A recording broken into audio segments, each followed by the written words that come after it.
We about to get another package too. They got the actual blunts. Oh, that's why I saw the wraps. I'm like, nigga, I thought I could have sworn they had blunts. Yeah, we got blunts too.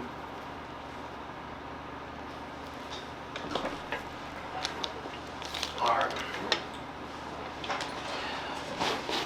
5, 4, 3, 2, 1. Yeah, you know what it is. It's your boy Guess Who. You now tapped into the hottest platform in the city. Shout out to the Swim Club. This is Swim Club Interviews.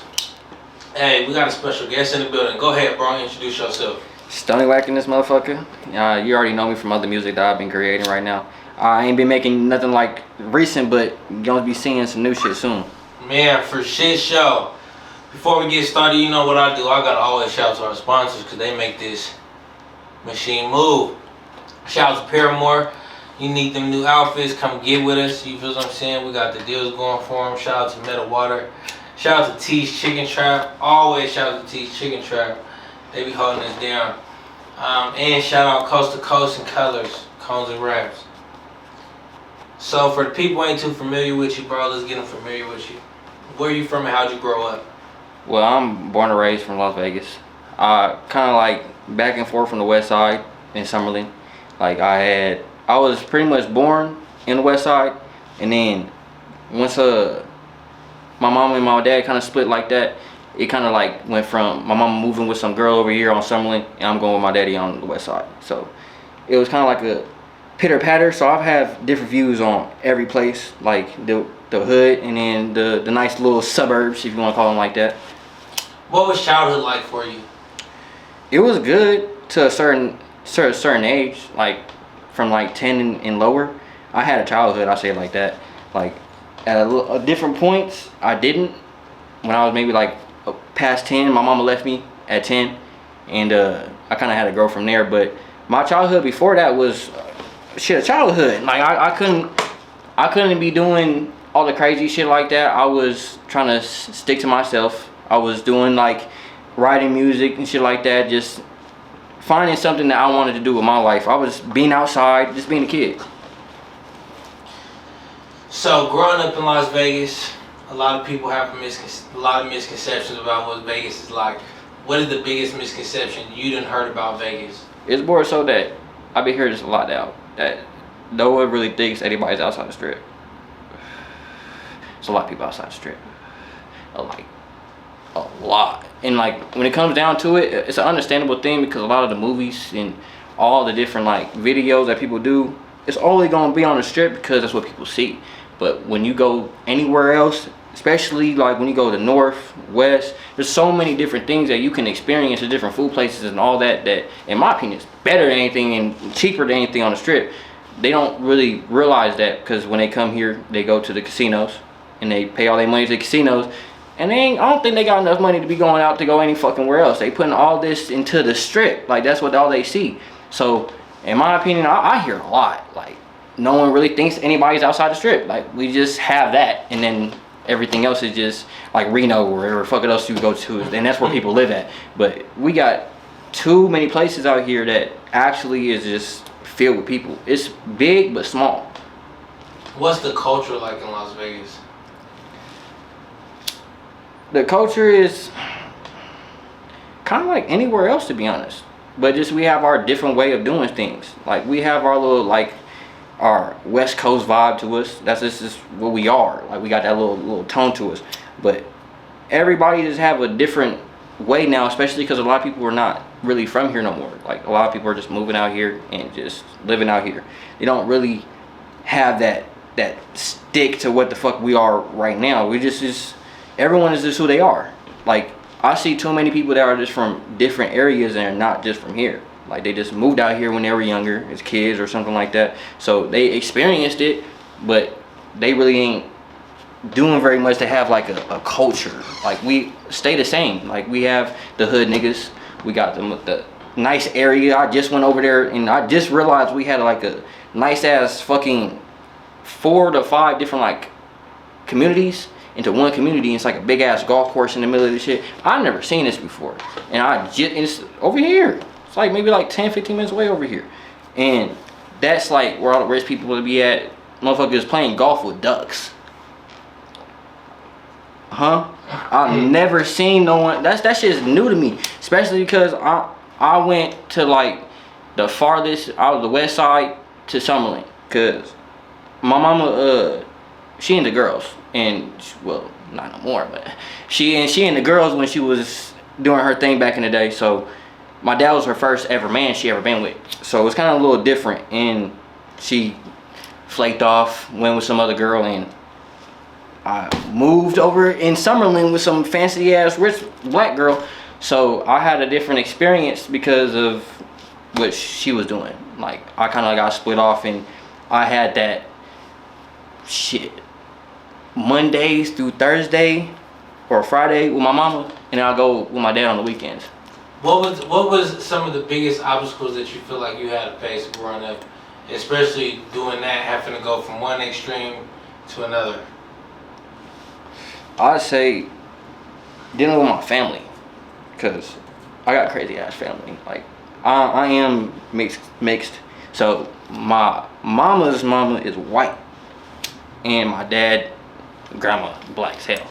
So like, I have two different experiences from dealing with grandparents that has called me the N-word and shit like that, because that's what they were experienced too. They wasn't really used to having a black person around them. Cause I am the only black person in the household. So like, it's a little different, and I have to say certain things to be like, I have to watch myself. I can't say nigga or whatever the fuck it is. I can't say certain things around them because they feel the comfortability to say it around me. Like, it's just, you have to be able to adapt to that. And then dealing with going like just the West Side period, like just all the crazy shit that you would be able to see as a child just doing there, it's ridiculous. Like, there's so many stories I've been told and I've seen. It's like too much to even put into a category.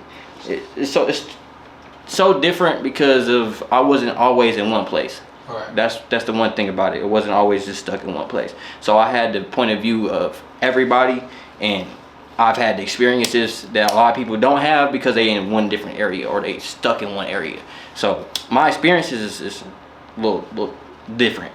So me being new to Las Vegas, and I'm learning a lot about Las Vegas through these interviews and through y'all, the West Side, the historic West Side. That's something, a place when I got here that they tell me about. Food spot that's in the West.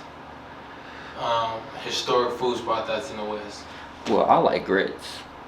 Grits? Yeah, it's like a little nice little spot. It's like nice and cordial. It's in the West Side. It's something that a lot of people don't really know about. It's not like a known spot, but there's like so many different places that are popping up now too. That like I forgot the name of it, but they used to be a food truck that used to be right over there. Like, they used to just be posted right on the West Side, and now they got their own shop. And I think it's taste buds. I don't want to be like saying shit and being wrong about that, but it's something with that. They had a food truck and they transferred into having a shop, and they actually pretty good. I tried that before too, but I like grits. A lot of people might have different opinions. Like, some people even have opinions on Mario's too, cause I had heard one person say they just don't like catfish. That's the one that I heard about Mario's. Yeah, they just don't like catfish. I love the catfish, but like, it's a market, so that you can't really classify it as a restaurant or something like that, because that shit to me wasn't a restaurant when I was a kid. I used to go there and I thought it was a store. Like, I remember walking in there as a child into the regular one, and them motherfuckers is just toys, and maybe little, like, when you walked in, little shit for the kids and shit like that. And then it was like low-key compact as a motherfucker. So when they made the new one, they changed it to that I forgot, it was a Walgreens or CVS or some shit like that. They transferred it to that one because that one was fucking abandoned for years. Like, they didn't do shit with that one for years. So it was smart for them to do that. And now it's like a supermarket, like a big ass supermarket now. The politics in Las Vegas. How does that work in Las Vegas? Being that now or back then, like that back in the day. Period, like the transition, I guess, from back in the day. Like, when I got here, people have been telling me about, like, you know, at least with this, you know, just make sure, you know, you feel what I'm saying, because the politics get tricky out here. Do you feel like the politics get in the way of the music out here? it depends on the person, cause your music can say some shit about some opposite hood or something and make it something bigger than it is. There's a lot of people that make music and they say some shit about some shit that is really happening, and a lot of people that are listening to it might like the song, but it might be that group of motherfuckers that you are talking about that dislike that song. So then now you have a target on your back because of the simple fact that now you disrespected my brother or cousin or my family member or something that's from the hood or something like that. So you have to watch that. And if you don't know how to watch what you say in certain things, and especially if you're not from here, you just don't know what you're doing or know what you're throwing up. Because I've had many times where I've had to check people and be like, what you throwing up? Because they might seem like they disrespecting the hood, and they talk about somebody else. Like, this is a different hood from where they from. Da, da, da, da. I've had too many times where I've had to have a conversation with somebody like, hey, yo, bro, the nigga you with just threw out something that I don't like. And I'm being nice to you to be cordial enough to have a conversation with you before I fuck him up. So what's going on with that? They tell me what's going on, and I have to just be kind of cordial. But it all depends. Like, a lot of people that do come out here, it's that I've witnessed, they gangbang they shit from everywhere else. Yeah, I understand that. That's 100% what's needed. Like, you bang your set. That's 100% by me. But don't try to politic with me if you ain't from here. Right. That's one thing I'm not gonna let it slide, because I'm not gonna have a conversation with you. Because Right. I feel like when we are having this conversation, yeah, you can be from a whole different hood. I'm never gonna talk about your hood, no nothing like that, because I have no what the fuck idea what you talk about. That's from wherever you are from. It's not from Vegas, so I can't put no input in. So if you put an input about my hood, now I'm gonna look at you weird. That's a little different. Where like when it comes down to the music, I haven't had no problem with nobody with the music shit. Like when it comes down to that, like I made a song with Kai Peasy. Like he right next to the hood. Like he cool with the J's, the G's and shit like that. So I'm already known. I already know Cuz. I don't have to like know him to know Cuz. So it always depends on who you fucking with. And like I ain't even had to tell my family members, like certain people you can't be just hanging around with, and I'm gonna let you know right now, don't hang around them, because if I catch your ass, I'm sorry. Right. You caught in the crossfire because I warned you, and now you don't wanna listen. Then I'm just gonna have to do what I need to do. But that's not like anything that I feel that people are trying to feed on, especially in Vegas. I haven't really been seeing too many like diss tracks and shit like that against hoods and shit like that. We had like a couple of motherfuckers that have niggas who gangbang and they rap. Yeah. That's what it is. So Right. we got lifestyles that we live. So we have shit that we experience, and we ain't gonna rap about anything else that we don't know. Correct. So at what age would you say you jumped off the porch? Just being a bad kid, or just like doing fuck shit.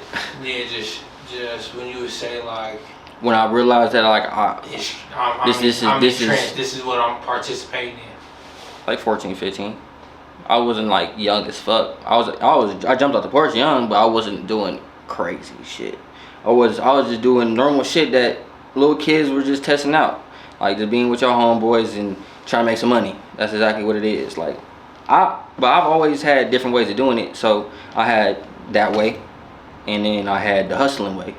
Like I was 5 selling light fucking little Christmas lights. Motherfuckers throw it away and shit. I grab them out their trash can, go to a different house and sell it to their ass. Just, hey, I got these lights. I'm a kid trying to sell it to this football team.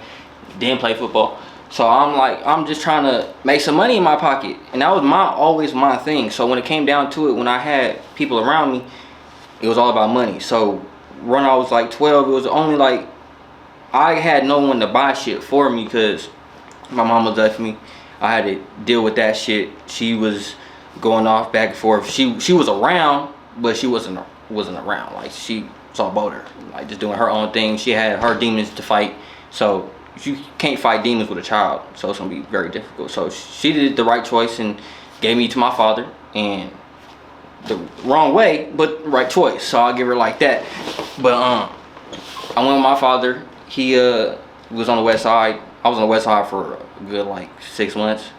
Back over there again, because he back and forth, didn't have a house or nothing like that. So we going to my grandma's house, or he gonna find somewhere to go. So I was with my uncle, and I was there for a little bit, fucking up again, cause now my mama ain't here. I got problems now because nigga, people are now just being just distant, cause it felt like when you have someone you love to just randomly disappear, and like the way she disappeared was fucked up, cause like it was my birthday and she came and said hi to me, gave me my present. It was like some fucking headphones or something, whatever the fuck it is. It was just something that kitty. And I ain't see her again. I got picked up by my homeboy's mama, and I got dropped off at my grandma's house. So I ain't talked to her for like 3 weeks after that, and then just trickled down. 3 weeks, months into fucking 6 months, and then knowing when you're doing certain things with your life and certain things that can fuck up your mind, you don't know how long you've been out. So like when she would come to me, she like, I ain't been gone for like less than 2 weeks. It's been 3 months. That shit don't add up. So my dad, dibbling dabbling where he be doing and shit like that, he try to keep it away from me. Like anything that ever happened where he felt sick or something, because you know when you feeling sick, just you know what the fuck that mean. He take me to my grandma's house, let him do what he needs to do, come grab me, and then back to cordial. My father, da da da da. But when I turned 14, shit went downhill. Like just I think it was right in the middle of freshman year.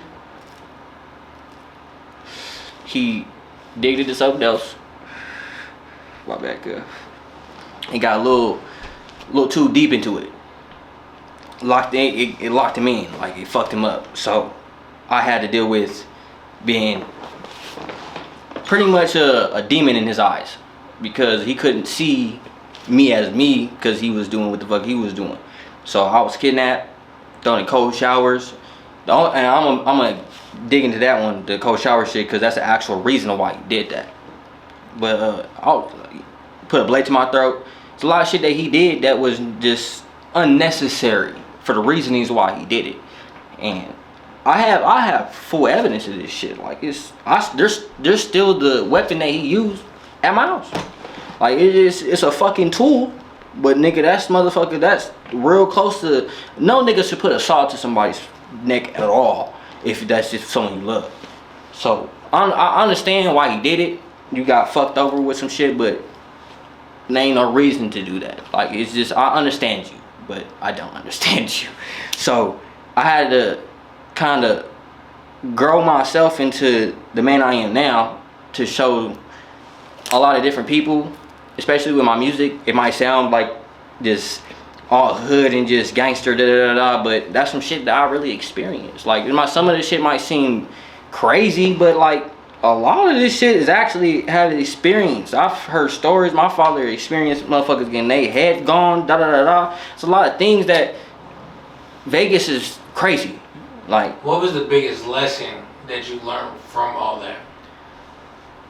To trust in my instinct, because I knew in my heart something was gonna happen. I was waiting for it. Like, it was the fact that I knew it was gonna happen would piss me off even more when it did.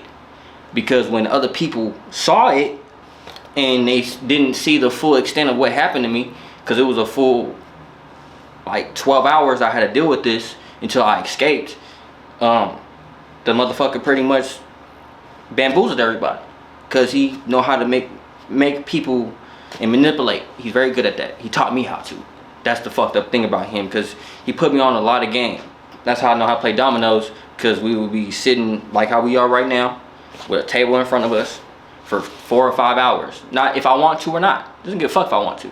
We're playing dominoes and we having a conversation. He's gonna see what's going on with me, because he wanted to peep me out. One thing he hated about me is because he couldn't read me. That's why he had these conversations. That's why I feel, because he wanted to understand what the fuck is my mind at, because there's a lot of things that happen and I was very just to myself and I didn't give a fuck. Like I just was very nonchalant, didn't talk to people. It just, when you have some crazy shit happen and you have some experiences that you didn't expect to happen, especially with some loved ones, and they have to still be there, it's like you kind of have to learn from the mistakes that you witnessed and just trust your instinct. Because if you knew something in your heart, something's gonna happen, you might as well just do something about it then. you might want to say something. Because if I didn't say nothing the first time it happened, when he threw me in a cold shower because he thought I was possessed by a demon. It's in movies. If there's a movie that I watched and I was maybe a couple months after he did this, and I don't know why the fuck I watched this movie, but something told me to watch this movie. And when I was watching it, there was a scene of the parents, African parents, throwing and dumping water with a hose on their daughter because she's possessed by a demon. I realized when he was spraying a fucking shower head in my face, telling me to say my name, my actual real government, he was trying to get the demon out of me, so I wasn't like, say my name, say your name, say your name. That's pulling a demon out. I didn't realize it as a child, because at that point in time, I'm like, bro, I'm fucking scared. I don't know if this big ass nigga just threw me in the motherfucking shower and drenched me till I can't breathe. Nigga, what this? We don't believe in no Christianity and shit like that, and he doing this. So I don't believe you baptizing me, nigga. So I don't know what's going on with this part. So, and it was he did it at the perfect timing. No one was at home. Everyone just left to go out to Utah, where the fuck they be going to, because they be racing horses. So they be doing that little thing without that. They go every places over that for that shit. And I'm playing the game, and he caught me off guard. Nigga just yanked me up. Like, after having a conversation with me, a cordial conversation, like, nigga, how's your day been, talk about bitches and shit, like, trying to get me on game with females and this and that, just trying to be a father, just randomly changed. Like, he just wanted to take the demon out of the nigga. Like, I don't know what the fuck what that was, but that showed me that I can't trust this nigga. I ain't say nothing to my grandparents. I just let it happen. I thought it was just, like, this shit ain't gonna happen again. This motherfucker just tripping. Like, he threw me on a trip, pretty much, and we drove through all the west side, every hood, just trooping. I don't know what the fuck reason, as he's talking to me about life stories of him and shit like that, but he's the one that got me put on, like, to the Gersons and shit. He threw me up in there, and I got jumped in for that shit. So, and I was a young age, and it was for a punishment. So, I didn't know what it was, but a lot of the niggas, ever since then, I met a lot of the G's and shit like that are my homies right now, my OGs, that I trust them more than my family. So, like, it was a good but bad thing for them to do that. Like, especially because my mama wasn't there. My mama didn't know about none of this. When did you fall in love with music? I always had love for music. Ever since I was born. When was the moment that you felt like you wanted to do music?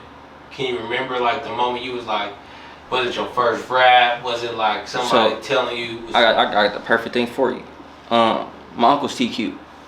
He made music with Lil Wayne and Birdman. He don't you know it's the way of life? That's my uncle. So I used to go with my auntie and him. They had a house out here and shit every summer.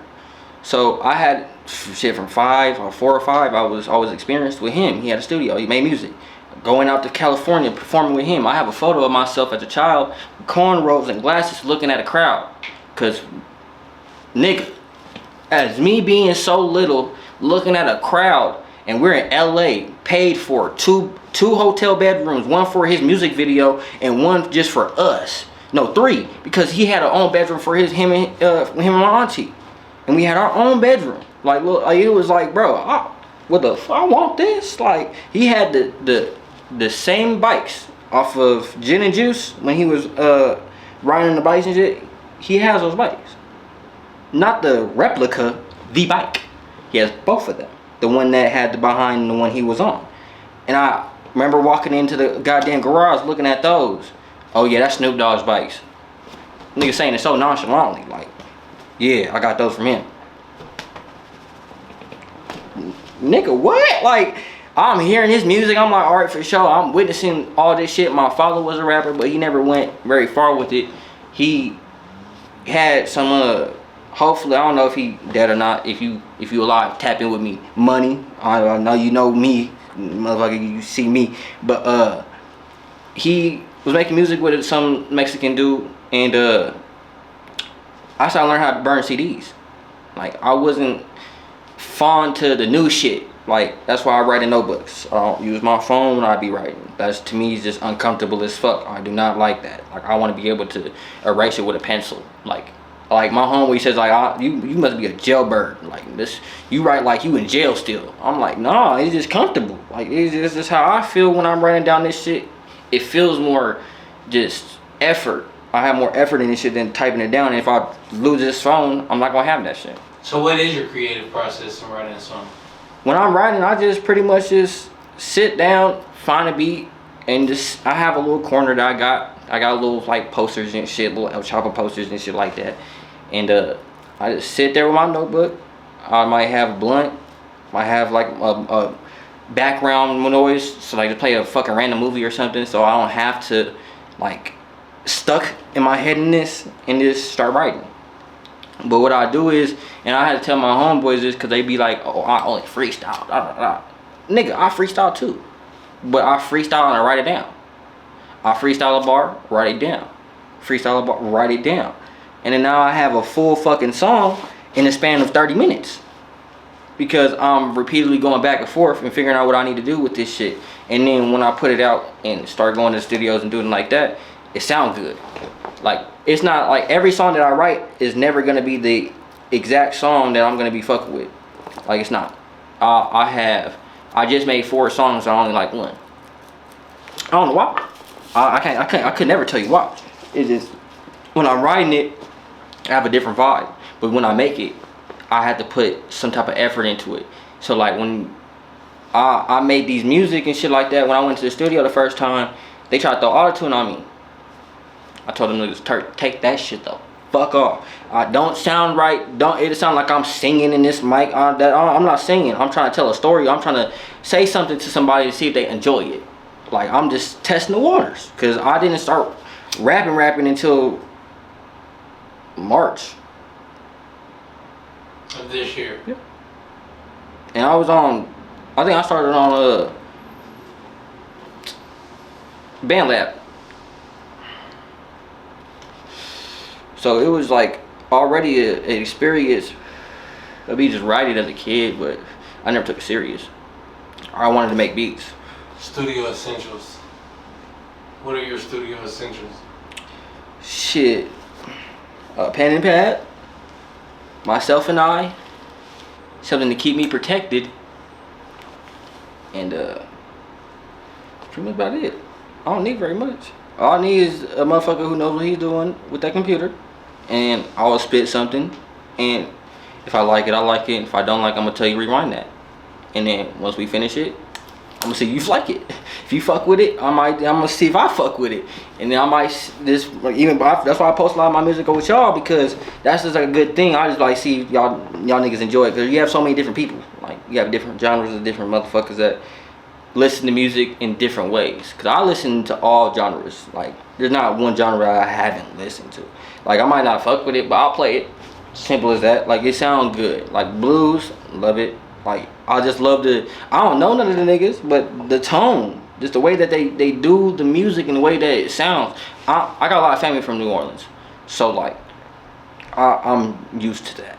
And like, when I went to New Orleans and I got in there and I started witnessing a lot of things out there, it became like an eye-opener of where, like, what my culture was, of like this black community. And like, just walking down the street, like, I've heard shots down the block, but as I'm walking down the street, this old grandma that's sitting outside her purple house want to have a conversation with me for no reason, just cause it's a good day. I'm like, alright, for sure, I'm gonna sit down and have a conversation with you just because. And they just so just genuine. Like, they give you love and they actually give you something to expect. And like, when it comes down to their music, because I went there for Mardi Gras, the music is amazing. Like, it's just their vibe. It's everyone is happy. What's the music vibe in Las Vegas?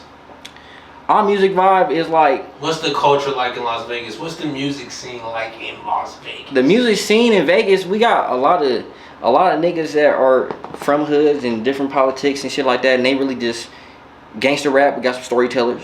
Got a couple storytellers out here, but I feel like a lot of the motherfuckers they have their own lane out here, and that's a cool thing about it, because a lot of places like LA, they are too stuck on one sound.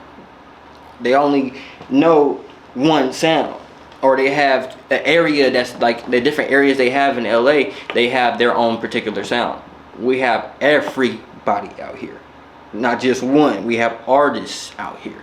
We don't have just one genre. I want to say that we don't have a particular group. We have trap music.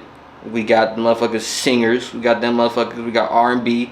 We got the parties, especially parties. A lot of motherfuckers been jumping with those. Like, we have different areas of people to show us out. That's why I feel like a lot of people are not noticing us, because we have a lot of people that are trying stuff out here right now. There's a lot of people that are trying to make music. And what sets you apart from them people? I just have that tone. My tone is different. Like, I put heart into my music. I'm not saying that no one else puts heart in their music, but I'm saying that when I write my music, it has a tone for it. I'm not making it for money, or I'm not making it just so I can get the fuck out where I'm from, because I can do anything else to do that. So to be able to show a lot of people my music is like horror trap. I know you. Have you ever heard of Brother Lynch? Mm-hmm.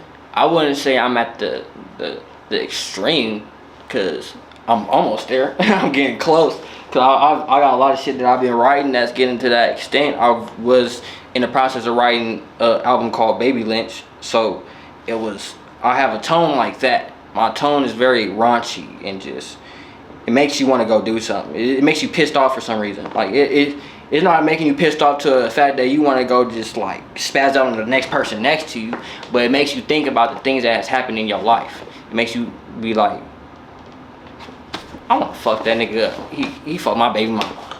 I knew I should have did something when that happened right then and there. Like, I've had times where I would watch the live, when I send something to you, and I watch Stoney. I just look at this nigga, and you can see his facial expressions change out of nowhere. Like, niggas, I'm like, bro, you don't gangbang, you don't be on that hard shit like that. But then when you hear my shit, it makes you be like thinking of like, what nigga pissed me off today?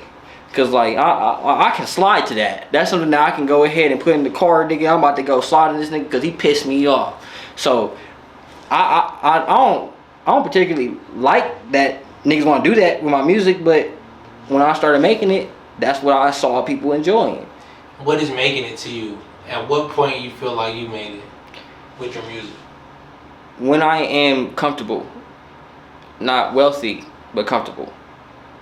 When I'm enough that I can do what I need to do in my life, provide for the people that I want to provide for, not my family, because I'm a pick and choose who the fuck they gonna get. But I want to be able to have a life for myself. I don't want nothing, no fancy shit. Like, I was having a conversation with my homeboy. He's like, you don't want no iced out grills? Nigga, no. Only reason why I want grills is just the history behind it. Of the fact that black people wore them for the simple fact that they were trying to show their wealth and that they weren't slaves. So if I was here right now and you was a white man sitting right across from me and I had grills in my mouth, you couldn't fuck with me. Cause you watch the movie Ma Rainey, The Black Bottom, gives you a good example. Her teeth were filled with emeralds and different designs of silver and gold. I loved her teeth. Damn, nigga, that was amazing, especially back in that time. And she told the white man to go get her a Coke. Man, you just saved the history right there. And that created so much, because they got her Coke because she wasn't gonna make her music. And like, when I see grills and shit like that, I ain't gonna get no fancy iced out shit, because that wasn't what that was for. I'm getting my shit to where I feel like I'm gonna be comfortable with, make it my grill. That's what motherfuckers will see me. They're like, yeah, that's his shit. No one has that. That's what they did back in the day. If you could go back to before you ever jumped off the porch from the man you are today, what would be the one piece of game, wisdom, or advice that you would give your younger self? I just had an OG that told me this, and this is gonna stick with me with life. if you are the smartest person in the room, you are the dumbest. You get what I'm saying? I'm gonna say it one more time for them. If you are the smartest person in the room, you are the dumbest. You should be learning. As being a child, you think you know everything. There's some times in my life that I felt like I knew everything when I shouldn't have. And that fucked me over in life, because now I got to deal with certain things because I feel like I could have did this better. And me being a kid, shit, 5th grade, I was patted down every day. I couldn't go outside, like, at all. When I went up and got dropped off, walked, because my 4th grade I started walking, walked to school, I had to go to the office, sit there, wait for the principal, get pat down, and then get brought to my classroom.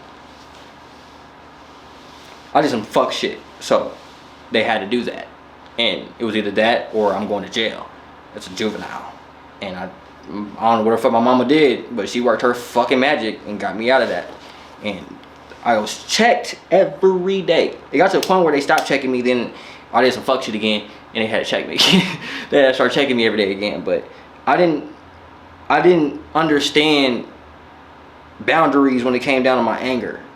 I didn't have that perspective of, you can only do this in certain places, you only bring certain things to certain other places, and if you bring that out and threaten somebody with this motherfucker, you can get in trouble for it. And I had to learn my lesson the hard way. And they taught me, I learned, like, I ain't do that shit again. But it was just like, I knew that me being a child and then having to grow up very fast and still wanting to be a child threw me the fuck off. Because at the age of 10, you still a child. You still want to learn and figure out things of going outside and shit. But then once you have the experiences, now you the parent of your parent and they the child. You have to take care of them. You got to give them money. You got to make sure they're straight. That fucks your life up. Because now you too worried about how much money I'm going to make to get this for them. Man. Boy, I appreciate you for coming in here, being so vulnerable and opening up to me. We gotta run this back again. Well, definitely. Before we get out of here, go ahead and give the people your final thoughts. Any upcoming projects, what we should be looking out for, and where they can find you. Oh yeah. You can find me on Instagram, StoneyWhack.official. You can go ahead and find me on every platform, Stoney Whack. I got a performance opening up for Sugar Free November 9th, and I got another performance opening up for the homie, and that's on November 17th, if I'm not mistakenly. So go get your tickets and let me know you're getting those tickets, because I can probably get it cheaper for you, so let me know. But then look out for the new album that's coming out too, because I'm working on that too. Got 15 songs on there already. That's gonna be the West Side Baby. That's got some heat on that motherfucker. There's a lot of the motherfuckers that's gonna be on there, so stay tuned for that. Man, make sure y'all like, share, subscribe, tell a friend and tell a friend. If you want to see all brand new exclusive content early, become a member. Man, shout out to the Swim Club. Shout out to you, bro, for coming. Appreciate that. And shout out to all y'all, man. And we out.